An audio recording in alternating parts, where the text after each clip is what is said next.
So today we're announcing a weighty development in the Title IX investigation into the Maine Department of Education. The Department of Education, analyzed Maine's Education Department for compliance with Title IX of the Education Amendments of 1972, which prohibits sex-based discrimination in any school or education program that receives federal funding.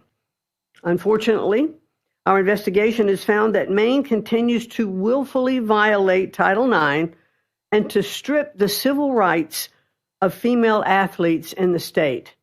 And as Pam alluded as well, it's not just about their civil rights, it's about their safety.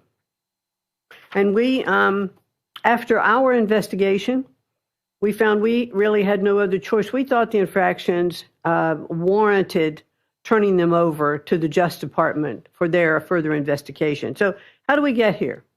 On February 5th, President Trump signed the executive order keeping men out of women's sports, which directed all states and educational programs receiving federal funds to cease the practice of allowing males to compete in sports programs for women.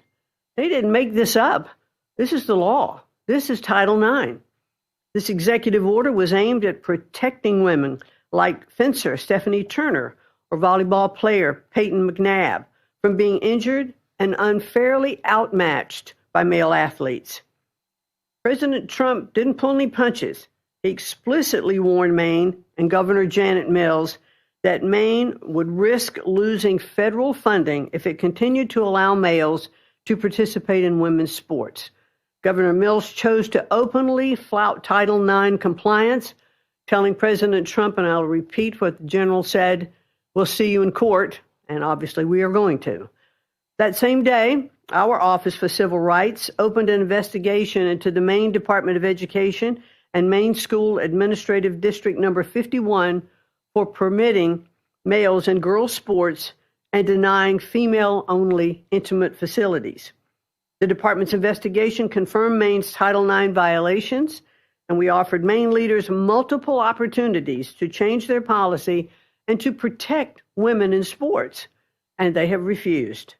So now as the DOJ begins their enforcement actions, I hope Governor Mills will recognize that her political feud with the president will deprive the students in her state of much more than the right to fair sporting events.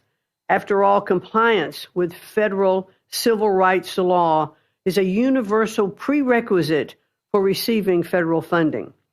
The Trump administration could not be any clearer to all states, sports leagues, and educational institutions. We take the violations of women's civil rights very seriously.